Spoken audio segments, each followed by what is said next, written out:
नमस्कार दर्शक बंधु आपण को पुणी थे स्वागत करुच्ची उड़िया टीवी यूट्यूब चैनल रे।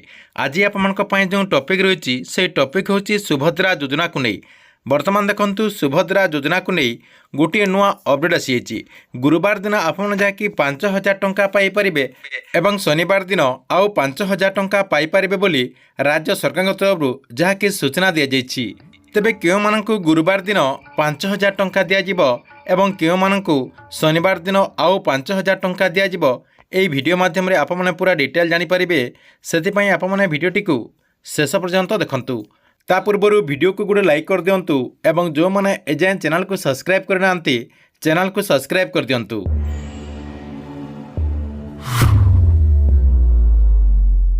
देखंतु जो महिला माने ए पर्यंत सुभद्रा योजना अधीन 5,000 टंका पाई नांती सेमाने जाकि एई गुरुवार दिन 5,000 टंका पाइपर। यही गुरुवार आपणकर मार्च 6 तारिख पड़ुची। यही 6 तारिख दिन आपने जहाँकि 5,000 टंका पाइपर। जो मैंने भी एपर्यंत सुभद्रा योजना अधीन टंका पाई नांती सेमानक जहाँकि सरकार तरफ 5,000 टंका दिज्व बोली माननीय उपमुख्यमंत्री प्रभाती परिड़ा सूचना देते।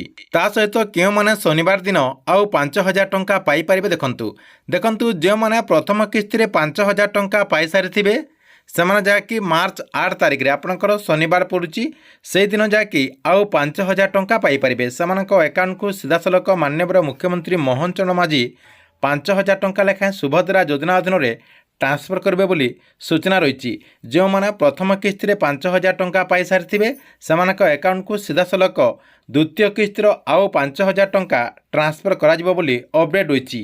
एने राज्य सरकार तरफ सोशल मीडिया एक्स माध्यम घोषणा करा जायछि। एठी आपने स्क्रीन माध्यम देखिपारे मार्च 6 तारिख सुभद्रा योजनार प्रथम किस्तिर टंका जहाँकि 1,70,000 महिला मानक अकाउंट को सीधासलख डीबीटी माध्यम ट्रांसफर करा एवं मार्च 8 तारिख रे अंतर्जातीय महिला दिवस रही से दिन जहाँकि सुभद्रा योजनार द्वितीय किस्तिर टंका पाइपर। जहाँकि यही किस्ती 1 कोटी ऊर्ध्व महिला अकाउंट को सीधासलख तांकर जो बैंक अकाउंट रही से बैंक अकाउंट को डीबीटी माध्यम 5,000 टंका लेखाएं ट्रांसफर करा बोली सोशल मीडिया एक्स माध्यम राज्य सरकार तरफ पोस्ट कर।